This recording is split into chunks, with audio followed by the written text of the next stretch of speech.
morning again. I get to be up here and one more time.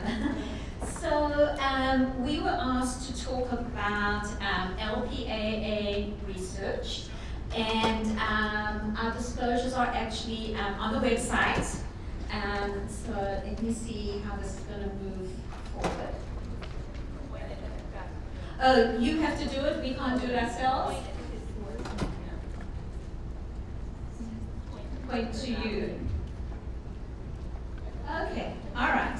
So when we were asked to talk about LPA research, this was a question that I really pondered about a lot. So what exactly is LPA research? How do we differentiate LPA research from other research that's in the area of aphasia?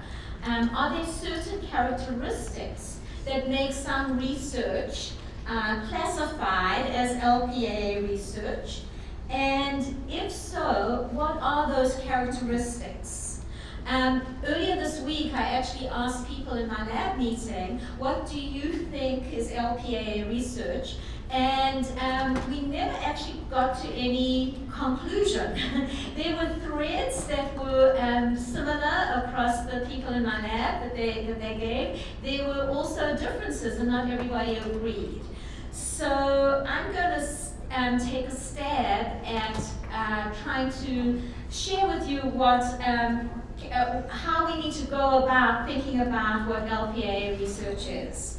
But if I can move this. Okay, what I thought I'd try and do first is I went to Aphasiology and I took some titles of some studies that had been published there. And I just want to just take a little bit of time. Let's go through each of these, and you can either just raise your hand or you can use your paddles that say yes or no on it. And what is your gut feeling about whether this is a LPAA study or not? So the first one, recovery of language function and brain metabolism in a patient with cross-aphasia. 2 years follow-up of brain FDG PET images. LPAA research? Lots of reds going up. Okay, and I actually see no greens. So we're all in agreement. Okay, what about this one? Gavel plug for people with aphasia, communication, confidence, and quality of communication life. Okay, everybody's agreed. Okay, LPAA. How about this one? Use of co-verbal gestures during word-finding difficulty among Cantonese speakers with fluent aphasia and unimpaired controls. Okay, unsure. Okay, certainly we need to know more about this study. Just from the title, we can't tell. How about this one? Public awareness of aphasia, results of a Swedish sample. Mostly green, I see a couple of reds. Okay, this one, playing a team game improves word production in post-stroke aphasia. Okay, mostly green. This one I'm going to come back to at the end. Error analysis of oral paragraph reading in individuals with aphasia. More reds than greens. Okay, so we do have this gut feeling. Let's go to the next one. Okay, obviously I'm not able to move this myself. Okay, now we're off, totally. Okay, and so here are some more titles. We won't go through them all, but let me do this one. Motor evoked potential of upper limbs is predictive of aphasia recovery. What do you think? Okay, mostly red. Okay, and this one, an investigation of hospitality industry students' awareness and knowledge of aphasia. Okay, mostly green. Okay, so what is it? What is this gut feeling that we have? You know, can we kind of take it and actually put down what the characteristics are that are going to make us think of LPA research? Okay, which button am I have to turn? Yeah, that's what I'm doing. The arrow. Okay. You can how technologically minded we all are. Okay. Okay, now we'll be efficient. Now we'll be effective. All right, so we all are here and we all know what LPAA is. And in fact, our mission of Aphasia Access certainly incorporates the idea of lifelong communication for people with aphasia. If we go back to the what I want to call the white paper of LPAA, the LPA philosophy, it's a general philosophy and model of service delivery, focuses on re-engagement in life by strengthening daily participation in activities of choice. And explicit goals are that the LPAA is enhancement of life participation. All those affected by aphasia are entitled to service. You saw these in the previous presentation. Measures of success include documented life enhancement. Both personal and environmental factors are targets of intervention, and emphasis is on availability of services as needed at all stages of aphasia. And then I actually skipped a slide. I'm trying to go back. There, the LPAA places the life concerns of those affected by aphasia at the center of all decision making. It empowers the consumer to select and participate in the recovery process and to collaborate on the design of interventions that aim for a more rapid return to active life. So my question is, can we use these same core values that are used in terms of the clinical direction of LPAA, and can we use them to determine what research is LPAA research and what is not LPAA research? And I think we need to go one step further, because I'm not sure that we can use just these core values, but I think we need some kind of structure to try and understand or to try and analyze research that's out there to make this determination. So where I went was, and some of you may be familiar with this, I went to what we know and what has been written about evidence-based practice, and what has come out from the Cochrane collaboration, and they talk about the PICO process.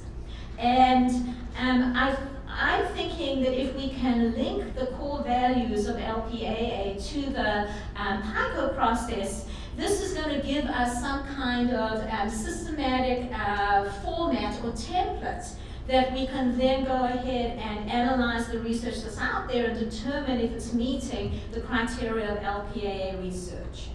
So PICO stands for, the acronym stands for, P is population, or people, or patient, or problem. I is the intervention. And C, this is an optional piece, and it stands for either the comparison, the control, or the comparator. And O is outcome. So I'm going to take each of these in turn and just talk a little bit about them.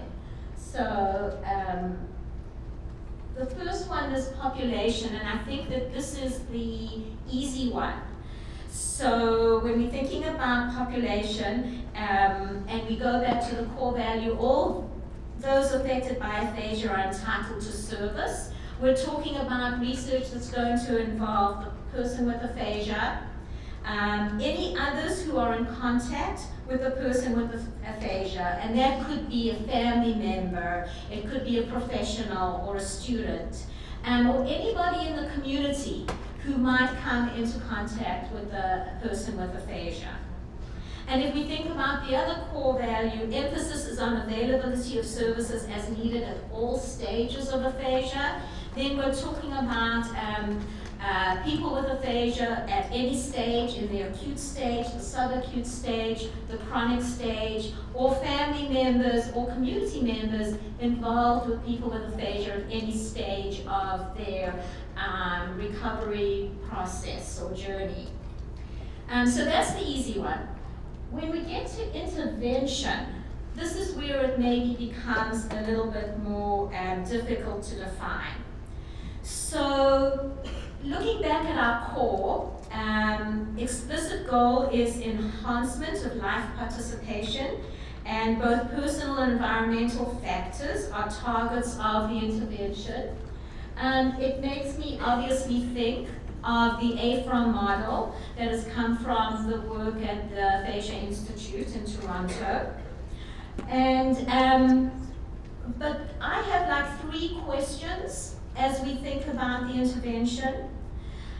If we look at the AFROM, if we use the different categories as identifying the targets of the intervention, it's pretty obvious that participation, if the intervention targets participation, if the intervention targets the environment, the communication environment, if it targets the personal factors, all of those would be considered interventions that are LPAA focused. But what if the intervention only targets the bottom piece, the language, and the impairment based? So I'm going to throw out this question. Is it possible that if an intervention targets the impairment, the language impairment, can we still consider it to be LPAA research? So hold that thought in mind, okay? If we go to the next core, my question would be, how explicit must the goal of enhancing life participation be within the intervention? Okay, so that would be a second question to think about the intervention. And the third question I have about the intervention, looking at this core, how important must it be that the person with aphasia or other consumer collaborates on the design of the intervention or the design of the research study? And is this an essential critical piece for something to be considered LPAA research? Okay, so you may hear a little bit more about that later on. But those would be my 3 questions. And as I've been looking at some of the articles in Aphasiology in preparation for this presentation, when it came to the intervention, those questions kind of kept cropping up. And so I'm going to let you kind of continue to think about that.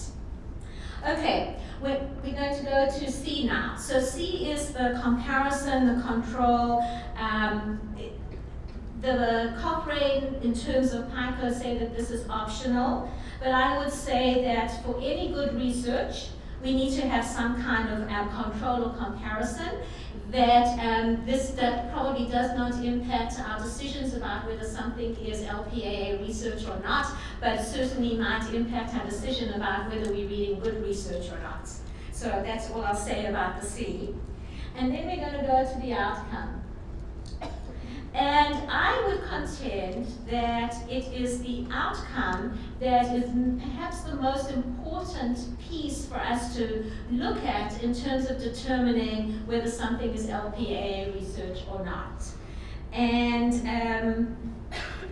so what is it that we're planning to measure in our outcome? And from the core of LPAA, measures of success include documented life enhancement changes, which of course brings us back to our AFROM model. And central to our AFROM model is the living with aphasia. And that certainly is the most important outcome that we would want to look at, or at least ultimately reach in terms of our research. The other 3 domains, of course, are important. And my question is to you, if the only outcome is an impairment outcome, would that help us determine that something is not LPAA research? Okay? If the outcome is only an impairment. I'm not sure. I throw that out to you. Okay. So I want to go add one more question. How many of the PICO categories must be LPAA related in order for us to consider the whole research study to be LPAA. And is it sufficient if there's only one of the PICO characteristics there, or do we have to have more than one? And I went back to this article, Playing a Team Game Improves Word Production in Post-Stroke Aphasia. And when I asked you about that at the beginning, there were a mixture of red and green cards. So just from the title alone, it wasn't sufficient for us to determine from our gut feeling whether it was LPAA research or not. So just giving you a little bit more information about it. The P was participants with aphasia, okay? The I, so this was a team game, and the game was picture naming. So all the participants had to do was name pictures, but they were divided up into groups, and there were 3 people per group, per team. And the authors wrote that by doing this in a team, it reduced feelings of isolation and lack of confidence. Okay, but the task was just picture naming. Okay, and the comparator was pre to post assessment, and the outcomes, the primary outcome was improvement in picture naming. But they also had a little bit of discourse. They were asking people to describe a pictured scene, and so there was a little bit of discourse analysis. So I ask you, is that, I am still not quite sure, but would you consider that to be LPAA research or not? Just curious, as people want to put up there. Okay, now most of you are putting up red. Okay, so I think I'm going to kind of leave us there with that, except for 2 more slides. And actually, this is just actually for general interest. I think that when we think about LPAA research, I think going back to the core activity, the core components of LPAA, but also looking at it in the structure of the PICO, may help us determine whether something we read is LPAA research, and if we're doing research, what are we thinking about in terms of the population, the intervention, the comparator, and the outcomes. And the last 2 slides I want to put up, I think don't do anything except tell us that this is from Cochrane. They say we also need to think about the focus of the question. So I've been talking about interventions, but LPAA research and any research can also involve assessment, diagnosis, prognosis, treatment, cost-effective prevention. So LPAA can occur in any of those areas. And when we think about study design, again, LPAA research could have any kind of design. It could be quantitative research, it could be qualitative, it could be retrospective or prospective, it could be a systematic review, it could be single subject design, or it could be randomized controlled trials. So LPAA research could be on any focus, any design, but we need to think about our population, our intervention, and our outcomes particularly to determine if what we're doing is truly LPAA. So here are 4 research questions, and your job is to respond whether this is an LPAA research question or not. I have edited the questions so they don't all say the population, but they're all to do with aphasia, so don't hold that against the question. They were all in the right form before I edited for space. So how about this first one? Does starting a life coaching program before rehabilitation and discharge improve self-esteem, communication, interaction, and quality of life? Okay, I see a lot of green. How about this one? Do clinicians who receive training in personal narrative methods have a larger impact than untrained clinicians on communication and quality of life? A lot of green. In people with aphasia and co-survivors, will 8 weeks, twice per week, 90-minute per session of aphasia-friendly yoga demonstrate benefits on quantitative and qualitative measures of stress, pain management, and mutuality?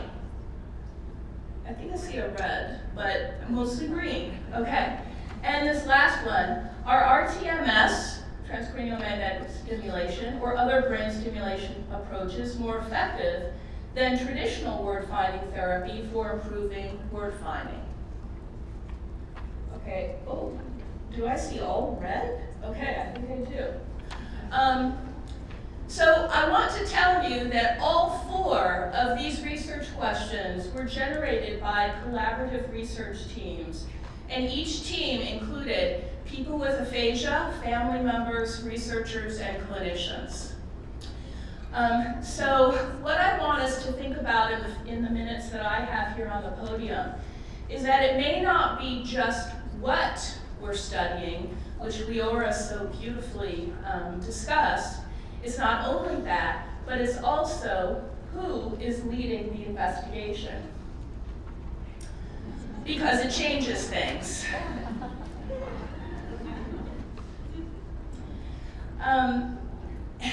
So I'm here to talk to you a little bit about how we can include people with aphasia and their family members at the table for planning and conducting research. I believe that this follows and stems from the philosophies behind the life participation approach very well. In fact, it's the ultimate, right? We're bringing people in to participate into the research that has to do with them.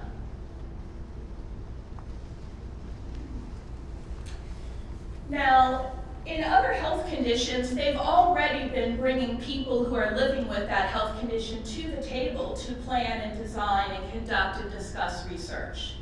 And from that previous work, we know a few things about what happens when collaborative research occurs. The research question might actually change. The outcome measures might change.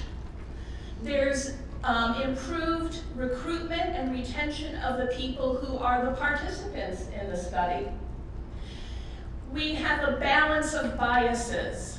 In investigator-initiated research, no matter how much the investigator is honoring the perspectives of people living with a health condition, we need to have those stakeholders at the table to fully include them. And so therefore, as a result, research can end up being more efficient and perhaps even more effective when we start with having everyone at the table. For those of you who are interested in implementation and implementation science, this is really the ultimate starting point to make sure that research is actually implemented by having everyone at the table at the beginning of the research. Here's a model for the different kinds of roles that people can have in a collaborative research project. And it starts down at level 1, where people are just simply the participants. They come in, you say, I have a study, they come in and do your study. And it ends up, and it goes up the level to co-researchers. And so let me give you a couple of examples here. So up from level 1, we have level 2. And that's an example of perhaps people with aphasia and family members serving on an advisory panel of some kind. We have some examples in the literature, not just many examples from other health conditions, but even in aphasia, we have some examples of this in our literature. And when we talk about an advisory panel, that means that people who are affected by aphasia might help to make sure that recruitment flyers are understandable, that the consent process is very clear and understandable, that the summary of what you found that you're going to distribute to everyone who is in your study is understandable, and make sure that people who helped you out understand what happened during the research. So those are examples of things that an advisory panel of people affected by the health condition, in our case aphasia, could do. I'm going to skip a couple levels and go all the way up to level 5, which is when people affected by the health condition serve as co-researchers. And we do have a couple examples of this in our aphasia literature as well. What this means is that the people who are affected by aphasia, and when I say that I mean the individuals, the families, whoever it is, actually help perhaps to pose the research question, to talk about what outcome measures would be most meaningful, to figure out and discuss the data that comes from the study, that they would be sitting at the table helping to plan how the results of the study should be disseminated so that everyone can have access to information about what happened at that study. So this is possible. Now, because this kind of collaborative research has happened with other health conditions, we know some of the things that work already.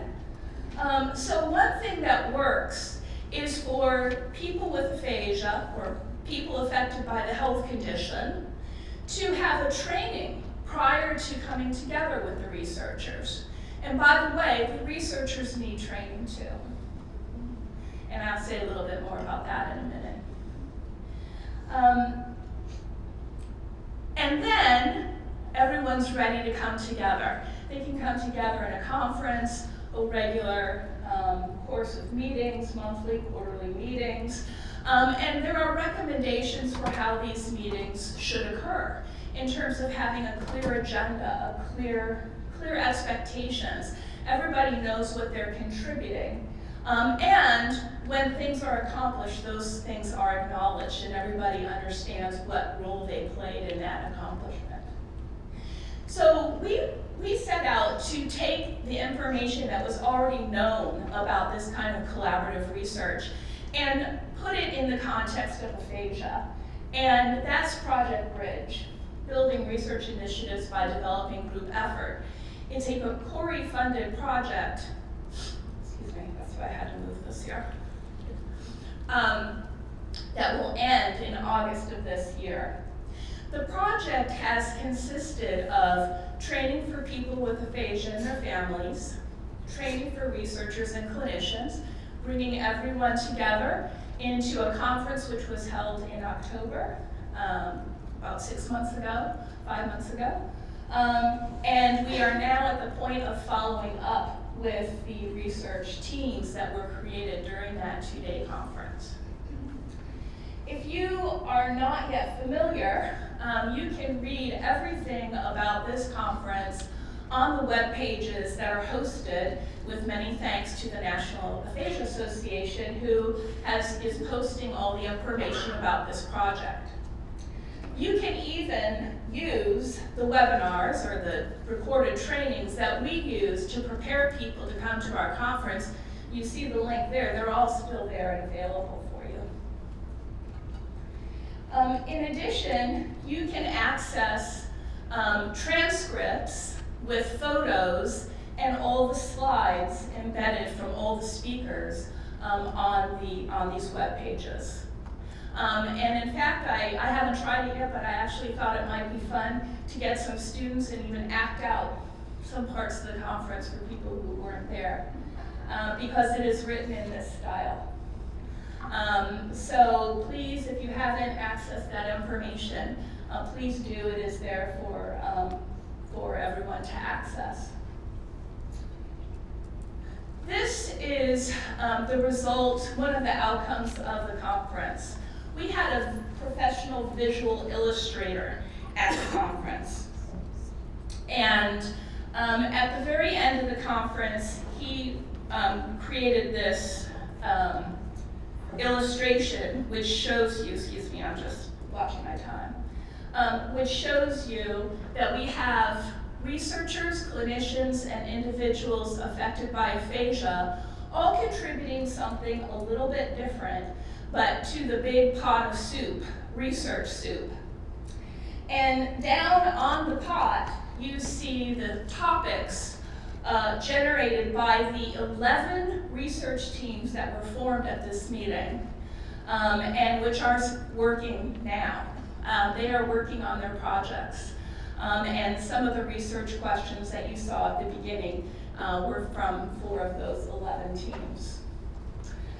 We just held our first round of follow-ups with all of our teams last week, and we have a range of speed of work, which actually makes me very happy in a strange way, because the goal of this project is to understand what works, what doesn't work, what facilitators do we need, what things need to be clearer, etc. And we're learning that. And so in August, we'll have one more round of follow-up. In August, we're going to know what does it take in this context for people with aphasia and their families to sit as co-researchers at the table with researchers and clinicians. We're going to have a much better idea.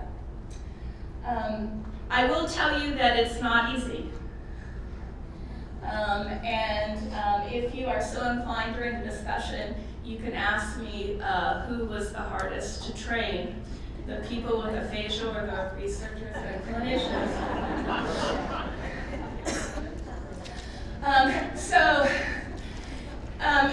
This project and also some work, previous small pilot work that I was involved in and that we have done, has really put in sharp detail, very sharply demonstrated, that people with aphasia do not know what research is going on, and they don't have any way to find out. And although in my experience now with Project Bridge and work before that, I have found that people with aphasia, not everyone's interested in research. Not everyone here maybe is interested in research. But for those people with aphasia and family members who are interested in research, the first thing they say is, yes, I want to be involved, but I don't know what is going on. We have got to do something about this, and I believe that this meeting, from now until the end of tomorrow, we can start to figure out some ways to address this. I apologize if I missed anything, but in skimming the program of this wonderful conference, I didn't see anything about this. At a local level, we can do things that are under our immediate control. We can do an aphasia research group. We can use students who are involved in our groups and centers to maybe give some sort of a plain aphasia-friendly research update. We can help people with aphasia and their families know what are reliable sites so they don't go seeking out treatments that are completely unsubstantiated that rise to the top of social media. We can work cooperatively to try to decipher published research. These are things that I think we can do at the local level. But this problem is a really big problem. This extends not just to aphasia, actually, but to anyone with any kind of communication disability who is seeking to find information about their own health condition. And I would like us all to put our brain powers at this meeting to some things we can do about it. So there's lots of wonderful ideas, and I don't necessarily have them all, but here's a couple of things to start. Can 12 of us who have aphasia centers, groups, or programs say, yes, in the next year, our group or our program will come up with a brief research summary of something to do with aphasia research, and we'll figure out a way of disseminating it. Could those of us who have a role in any kind of editorial board, we need to start advocating for plain language summaries of research. You'll hear in my presentation kind of a number of things that you've heard in the previous presentations. So I think that means we're all on the right track. So, as was mentioned earlier, our disclosures are mentioned on the website, but I do want to give you a little bit of a personal disclosure and why this meeting and the work that you do is so important to me. I have two daughters who have spent a great amount of time with speech therapists, speech pathologists. One has a rare genetic condition, which means she has low muscle tone, and we found ourselves with a speech pathologist at probably about 18 months when there was like nothing happening up here in terms of sound production. My other child has been on the G-tube for 11 years, and we have been through numerous rehab programs and initiatives and working through those issues. So I just want to give you a little bit of context about me. I also want to say hello to the number of people that I had an opportunity to meet at the Bridge Conference. I see friendly faces all around here. But I was asked here today to speak about PCORI and describe for you what PCORI is, what we do, and how we do it differently from other research funders. But let me ask before getting started, how many of you, people who were not at the Bridge Conference, have heard of PCORI? You can use your paddle. Great. I want to see that. Yeah.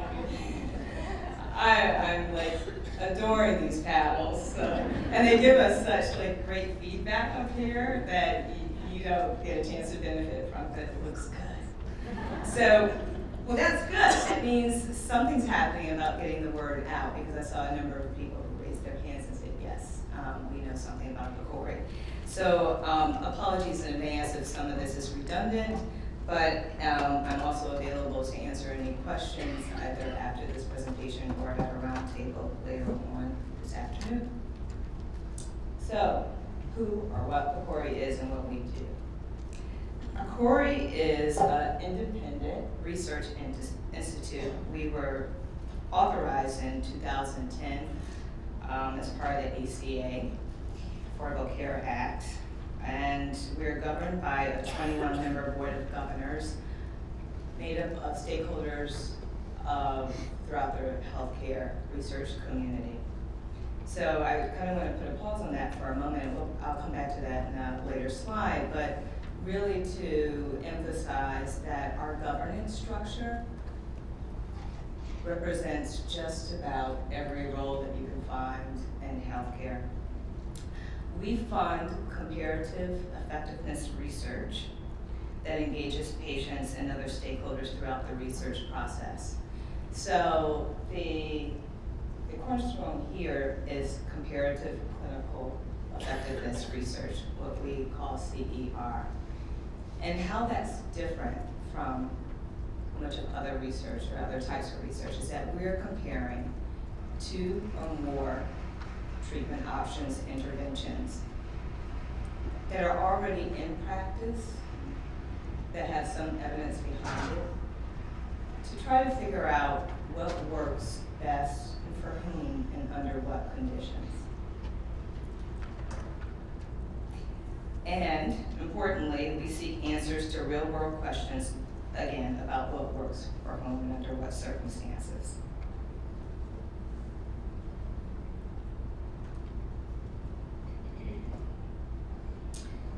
So this is kind of restating a lot of the earlier slide, much of the information on the earlier slide, but if we go down to the fourth bullet, we're really engaging patients and caregivers and clinicians and insurers and employers and other stakeholders throughout the process.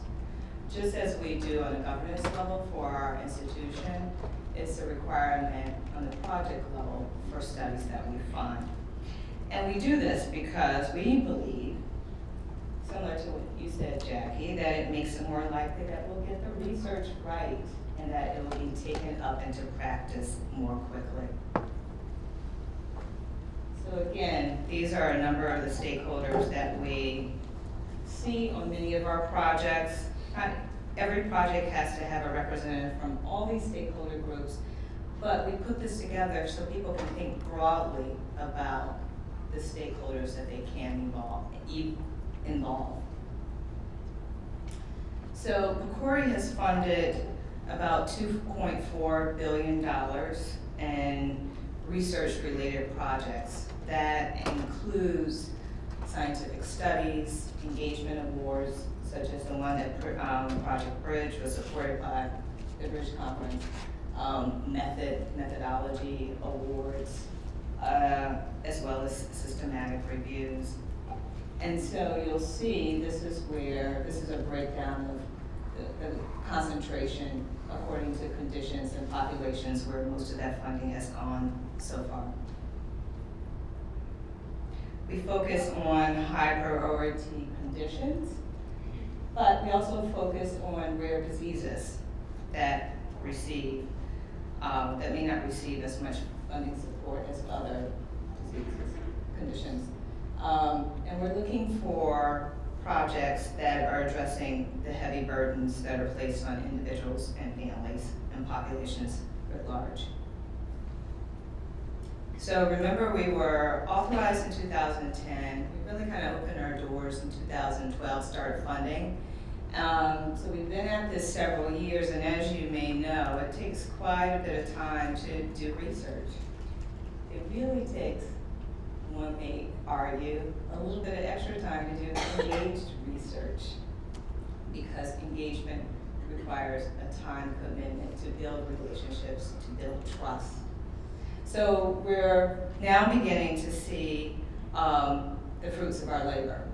And in January 2019, we now have 154 results that are posted to our website. In about a year, that number is projected to double. So in addition to scientific awards, as I mentioned, we have an amazing program that supports building capacity to do engagement. And so that is through our Engagement Awards program. We have one track that is focused on dissemination of research and building capacity to do that. How do you leverage your existing networks to get research results out? Kind of at the back end of what you were saying about promoting what research exists. Building capacity and our conference support award. So supporting people getting together, and that could be a training that occurs within that conference, so that people are more prepared to enter the conversation and enter the activities of engaged research. How are we different? Again, we believe that engaged research influences research to be relevant and useful, that it establishes trust and a sense of legitimacy in research findings, and that it encourages the uptake of research results. So I work within the public and patient engagement area of PCORI. I'm an engagement officer. What that means, like on a day-to-day basis, is that I work with researchers. I do consultations with researchers about engagement strategies, troubleshoot with them about problems they may be having, talk to them about motivations for patient participation and partnership on research. But within that, PCORI is, as priority areas for my team, we are about strengthening stakeholder relationships, so working with groups like this,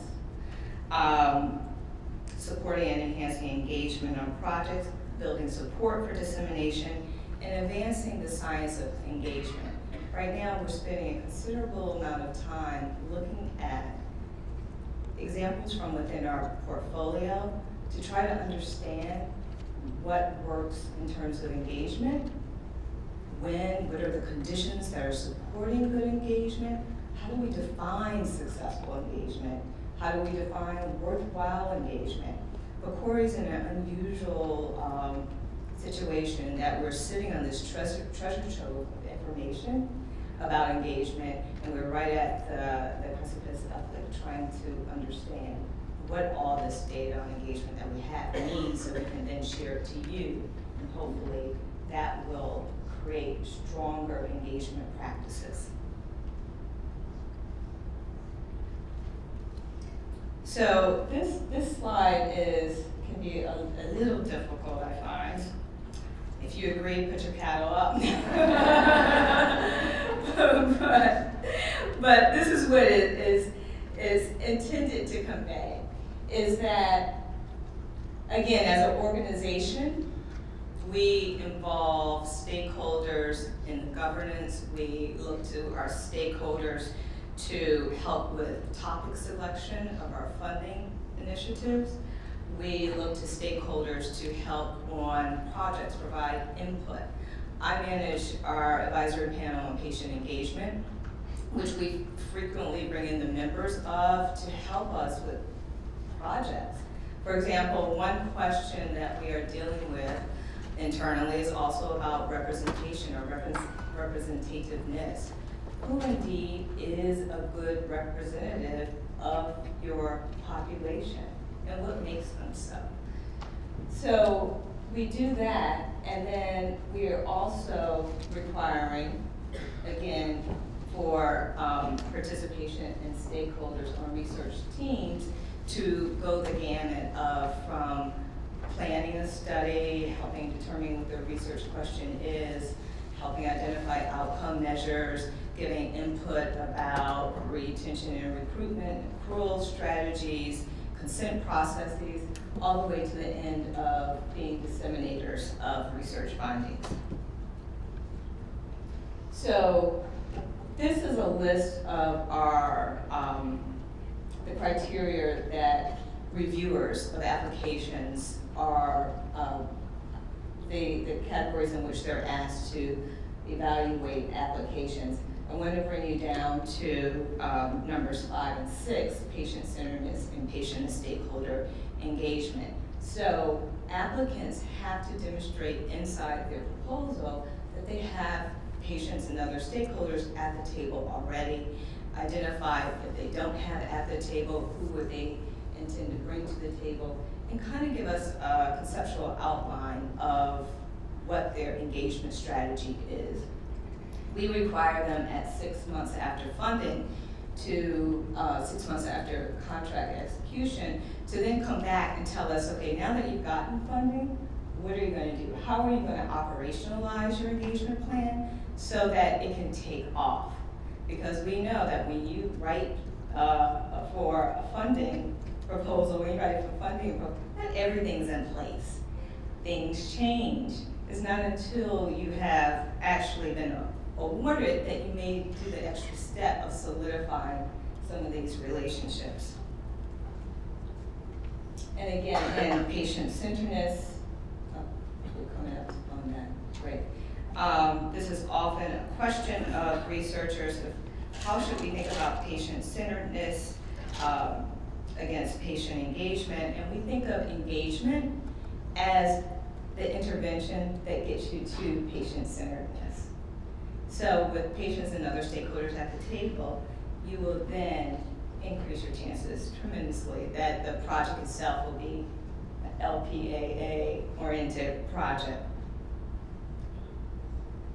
We also think about engagement as a range of involvement, from patient input, which is more like a one-time interaction, transaction, where you're getting ideas, as opposed to a consultation, which is you may have a standing advisory panel, or committee, or group that is working across time with you, so that you then go to for repeated input, and collaboration, where you see these shared leadership models of co-investigators and seeing patients and other stakeholders, therapists at and oversight committees. So there is not a judgment per se on what kind of engagement. You know, you may have patient input at one point, consultation on another, collaboration. Maybe not in this study, but maybe in the next study, that after working with some partners, the partnership has gelled, and then you move forward with shared leadership. I put at the bottom partnership. I think that is something, a term that can be contested about, like, what are the qualities of that? So I leave that for something to think about, and patient-driven and patient-led research, and that, of course, is when the patient or the other stakeholder, the clinician, is actually leading the study. So I brought just a few examples from our portfolio, and then we're kind of at our time limit, but this study, dysphagia, is enrolling 952 patients with sites in the US and Canada, and patients who are eligible are scheduled to receive radiation treatment for head and neck cancer and have not yet developed swallowing problems. The patients are randomized to one of 3 approaches involving a speech pathologist, and then the study is tracking whether patients can eat by mouth without a feeding tube at 3 and 12 months after stopping radiation treatment. This is a relatively new study, so the data, I don't believe that they're in data collection phase just yet, but I put that up as an example that may have been of interest. Their stakeholder engagement structure is quite robust with different types of participants and stakeholders involved. People from the medical community, speech and language pathologists, of course, nurses, dietitians, payers and health systems, and so forth. They have a panel that they put together for each of those categories, and then they pull out representatives from each of those panels to create a combined stakeholder advisory board that then brings the results of deliberations that they have on the various panels to that board to build consensus and recommendations that are then provided to the investigator. I'm just going to move on. So this is some of the activities that they have done and the influence that they've had on the study. Again, selecting outcomes, refining treatment arms, advising on study design, and then this is what they plan to do once they get into conduct. This is a stroke study. It has drug comparators, but what I found of interest here is the impact statement. And what they're saying is that what they found through engagement, that it totally changed the way that they thought about the study. So, as they say, we knew regaining functional status was an important component of recovery, but we did not realize how much depression, anxiety, and fatigue weighed on many stroke survivors' minds. So we revisited our aims, overhauled our data collection plan, and ensured that our goals were not only informed by patients, but also aligned with the issues that mattered most to them. This was another study that was comparing different rehab approaches, rehab centers versus skilled nursing centers. I put this up because this study has ended. You can go to the public and professional abstracts, and this PCORI is committed to putting up, making available findings that are written for the everyday person.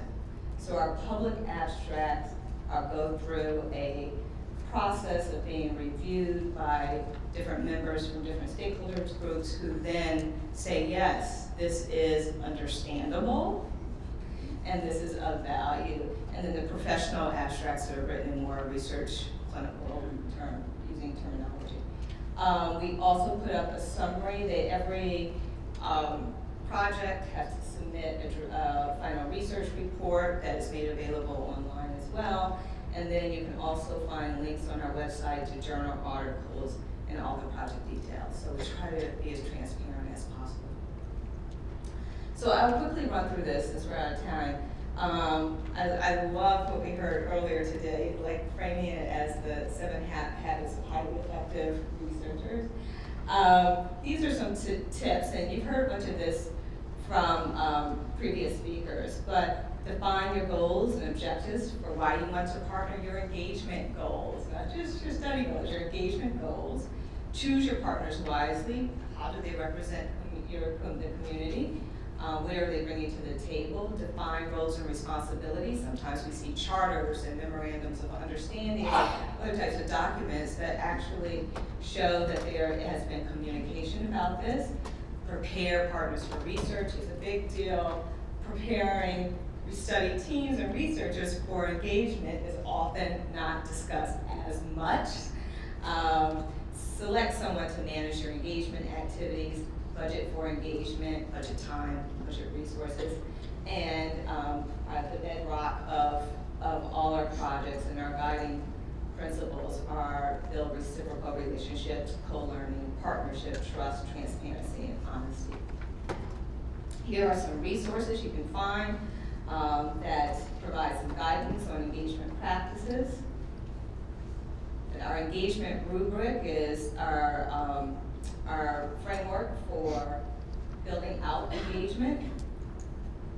This is a great resource, recently put up within the last year, which is a literature explorer on engagement. Articles that have been written about engagement, and it contains more than 1,000 articles to date. And this is information that, again, that we put up in terms of what does the results mean in practice? How does it relieve burdens? The impact analysis. And I encourage you guys to also look at our Corey's Ambassador Center, which is a great way to network with other ambassadors and share information about engagement.